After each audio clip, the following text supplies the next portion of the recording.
Shalom Ubracha, nous sommes avec la 7e Mishnah du 8e Perek, jour de Masechet Peah. La Mishnah nous enseigne Pochatim le'ani ha'over makom makom mikikar bepundion, un pauvre qui est de passage d'un endroit à l'autre et qui vient réclamer de quoi manger. On doit lui donner, comme nous avons vu, de quoi le rassasier, c'est-à-dire de quoi faire 2 repas. C'est combien? C'est un morceau de pain mikikar bepundion qui se vend pour un pundion. Mais arba se'in besela, quelle est la quantité, quelle est la grosseur de ce pain? C'est lorsque arba se'in besela, 4 se'in de blé sont vendus pour un sela. Et là, le Barthénoura nous explique qu'en fait, lorsque la Mishnah nous dit que 4 se'in sont vendus pour un sela, on va diviser les 4 se'in. Les 4 se'in correspondent à 24 cabines, puisque chaque se'a c'est 6 cabines. Donc pour 4 se'in, nous avons 24 cabines. Donc 24 cabines pour un sela. Le sela, c'est combien? Là encore, le Barthénoura va diviser ce sela, puisque le sela est de 24 me'in, puisqu'il est de 4 dinars, et chaque dinar est de 6 pièces, 6 me'in. Donc c'est 24 me'in. Donc nous avons 24 cabines. Donc on dit 4 se'in pour un sela, c'est 24 cabines pour 24 me'in. C'est-à-dire lorsqu'on achète un cave de blé pour un méa pour une pièce. Méa, c'est 2 pundion. Donc lorsqu'on dit un kikar qui se vend à 1 pundion, c'est qu'en vérité, nous dit le Barthénoura, le arbasin besela, c'est lorsqu'on avait pour un cave, on arrivait à un cave, on l'achetait pour 2 pundion. Donc le kikar qui est vendu pour 1 pundion, c'est en vérité un demi-cave. Mais ça, c'est lorsqu'on achète le blé. Donc au prix de revient, le demi-cave revenait à 1 pundion. Maintenant, le boulanger devait quand même gagner sa vie. Donc pour cela, il devait prendre une petite commission sur tout son travail, puisqu'il avait acheté le blé, mais il devait le moudre, il devait préparer du pain.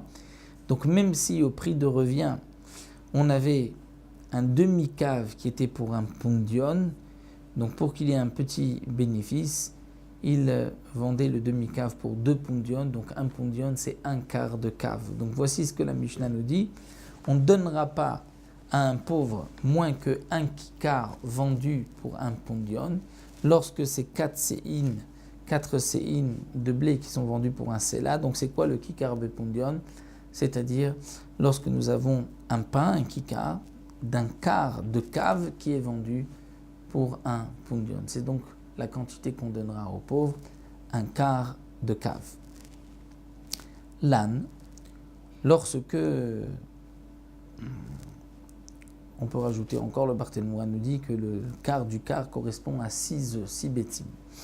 L'âne, si le pauvre passe la nuit dans cette ville, notnim lo parnasat lina, on lui donnera de quoi passer la nuit, c'est-à-dire un lit, des couvertures, des coussins, pour qu'il puisse bien dormir. Shabbat, s'il passe le Shabbat, notnim lo mazon shalosh seudot, on lui donnera de quoi faire 3 repas, pour les 3 repas de Shabbat. Le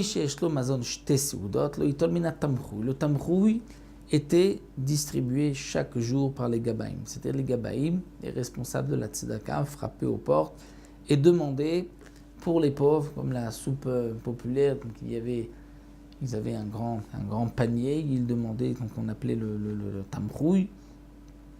Et ce tamchoui, donc allait de porte en porte et les gens mettaient quelque chose, donc de la nourriture sur le tamchoui. Donc le tamchoui était donné aux pauvres. Celui qui a de quoi faire 2 repas ne pourra pas manger du tamchoui, puisque le tamchoui c'est pour le repas d'aujourd'hui. Donc s'il a 2 repas, il ne prendra pas aujourd'hui du tamchoui. Il le laissera donc pour demain, puisqu'il n'a plus de seudot, là il pourra manger du tamchoui. Celui qui a mazon arba esre seudot, c'est-à-dire il demande de faire 14 repas, loïtol mina coupa, il ne prendra pas de la coupa. C'est-à-dire la coupa était répartie, donc était donnée, distribuée chaque vendredi, donc c'est pour toute une semaine. Donc c'est 14 repas, donc celui qui a 14 repas ne pourra pas prendre de cet argent qui est distribué le vendredi. La coupa était prélevée, c'est-à-dire deux personnes venaient ramasser l'argent pour la coupa, pour cette caisse de tzedaka, mais elle n'était partagée qu'avec trois personnes. Les trois personnes qui décidaient qui doit recevoir, comme un bedin, qui doit recevoir de cette coupa. Donc là, la Mishnah nous enseigne, pour recevoir de la coupa qui était distribuée le vendredi, celui qui a 14 repas ne pourra pas, donc moins de 14 repas. Et pour recevoir du tamrouille, il faut avoir moins de 2 repas.